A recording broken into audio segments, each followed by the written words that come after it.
কর্জ করে হজ করা কেমন? জি না, কর্জ করে হজ করা এটা বৈধ নয়। আপনি কেন কর্জ করবেন? হজ তো ফরজ করা হয়েছে, ওয়ালিল্লাহি আলান নাসি হিজ্জুল বাইতি মান ইসতাতা ইলাইহি সাবিলা। আল্লাহর আদেশ মান্য করতে ওই ব্যক্তির উপরে হজ ফরজ যে ব্যক্তি যাওয়ার সামর্থ্য রাখে। একজন ব্যক্তি সামর্থ্যবান নয়, সে কর্জ করে মানুষের কাছে টাকা পয়সা ধার নিয়ে তারপর যাবে না। হজের ক্ষেত্রে এই ধরনের কর্জ করা এটি জায়েজ নেই। হ্যাঁ, তবে যদি যাওয়ার আগে কেউ তাকে অর্থ দিয়ে সহযোগিতা করে, তাহলে সে অর্থ নিতে কোনো আপত্তি নেই। প্রশ্ন, হারাম টাকা দিয়ে হজ করলে তা আদায় হবে কিনা? জি না, আদায় হবে না।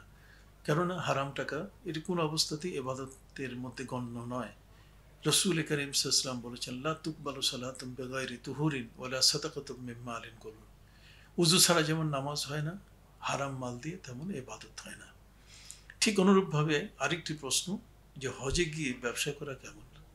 হ্যাঁ, হজে গিয়ে আপনি ব্যবসা করতে পারেন, এটা জায়েজ আছে। পবিত্র কোরআন মজিদে আল্লাহ তাআলা বলছেন, ওয়াইদা হালালতুম ফাসতাদু, যখন তোমরা হজের কাজ সম্পাদন করলে তখন তোমরা স্বীকার করো। অর্থাৎ ব্যবসা বাণিজ্য শিকার, এগুলো ইসলাম তার জন্য হালাল করে দিয়েছে।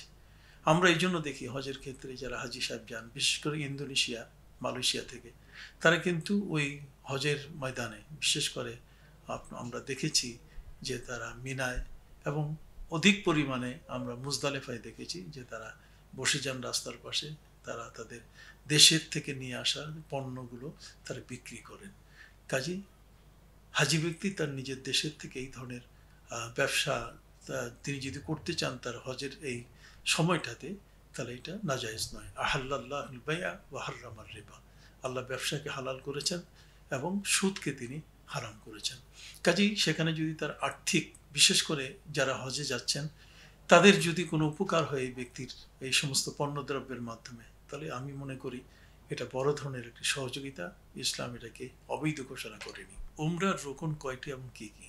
আপনি দেখুন, রোকন এবং শর্ত এই দুটো শব্দের মধ্যে পার্থক্য আছে। শর্তুসাই খারিজুসাই আর রুকনুসাই দাখিলুসাই। শর্ত হলো যেমন নামাজের উজু করা, উজুটা কিন্তু নামাজের ভিতরে নয়, উজু করে নামাজ শুরু করতে হয়। তো কাজেই একজন ব্যক্তি যখন নিয়ত করে তিনি উমরা পালন করছেন, তখন উমরার মধ্যে তার তালবিয়া নিয়তের পরে এটা রোকনের অন্তর্ভুক্ত। ঠিক অনুরূপভাবে উমরার তাওয়াফ যেটা ফরজ, এটাও রোকনের অন্তর্ভুক্ত।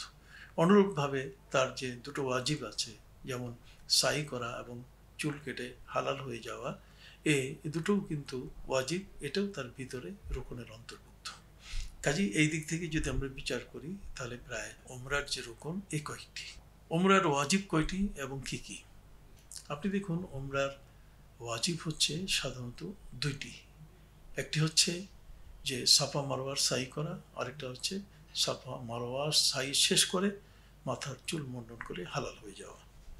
কোন মৌসুমে উমরা করা উত্তম? দেখুন, মৌসুম এটা হচ্ছে একজন হাজির অর্থ সামর্থ্য এবং তার ইচ্ছার উপর নির্ভর করে। হ্যাঁ, সাধারণত ঠান্ডা মৌসুমেই তো উত্তম হবে বলে আমরা মনে করি। তবে সাধারণত আমরা দেখে থাকি যে রমজান যখন আসে, তখন কিন্তু রমজান মুবারকের এক মহান বরকত হাসিলের উদ্দেশ্যে প্রিয় নবী সাল্লাল্লাহু আলাইহি ওয়াসাল্লাম তিনি তো উমরা করেছেন। অতএব নবী করিম সাল্লাল্লাহু আলাইহি ওয়াসাল্লামের হাদিসে এসছে, যদি কোনো ব্যক্তি 3টি উমরা করে রমজান মাসে, তাহলে সে যেন নবী করিম সাল্লাল্লাহু আলাইহি ওয়াসাল্লামের সাথে হজ আদায় করল। কাজেই উমরা করার উত্তম মৌসুম হলো রমজান মুবারক। প্রশ্ন, উমরা করার হুকুম কি? হ্যাঁ, হাদিস শরীফের মধ্যে এসছে, এমনি ফতোয়ার কেতাবেও এটা চূড়ান্ত সিদ্ধান্ত হয়েছে, যে ব্যক্তি সামর্থ্যবান, মালিকে নেশাব, যার অর্থ আছে, যার কোনো পিস্টান নেই, সে ব্যক্তি তার জীবনে অন্ততপক্ষে একবার উমরা করা সুন্নতে মুআক্কাদা, এটি সুন্নতে মুআক্কাদা হিসাবে পালন করবে। উমরা এবং হজের ক্ষেত্রে কি শব্দ বা বাক্য উচ্চারণ করতে হয়? হ্যাঁ, যখন আপনি উমরা আদায় করার নিয়ত করবেন, তখন আপনি বলবেন আল্লাহুম্মা বে উমরা, অথবা আল্লাহুম্মা লাব্বাইক বে উমরা, আপনি এটাও বলতে পারেন। অথবা বলবেন আল্লাহুম্মা ইন্নী উরিদুল উমরাতা ফায়াসসিরহা লি ওয়া তাকাব্বালহা মিন্নি। আয় আল্লাহ, আমি আমার উমরার নিয়ত করলাম, তুমি এটিকে কবুল করে নাও এবং এটি পালনের জন্য সহজ করে দাও। ঠিক অনুরূপভাবে একজন ব্যক্তি যদি হজের নিয়ত করে, তাহলে তিনি বলতে পারেন আল্লাহুম্মা লাব্বাইক বে বিল হজ, আল্লাহুম্মা বিল হজ, এতটুকু বললেও হবে।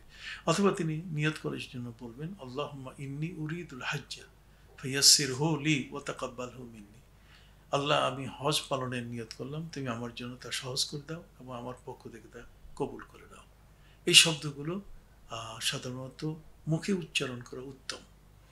আর যদি কোনো ব্যক্তি মনে মনে উচ্চারণ করে থাকেন তাহলে কোনো অসুবিধা নেই। তো মনে রাখতে হবে, হজ এবং উমরা যেটি নিয়ত করা হোক না কেন, এরপরে সাথে সাথে তাকে তালবিয়া পড়তে হবে, লাব্বাইক আল্লাহুম্মা লাব্বাইক। এই পুরাটা তার অন্তত পক্ষে ৩ বার পড়তে হবে। তার মধ্যে এই ৩ বারের প্রথমবার একবার হলেও এটা পড়া ফরজ। এই জিনিসটা কি খুব মনে রাখতে হবে।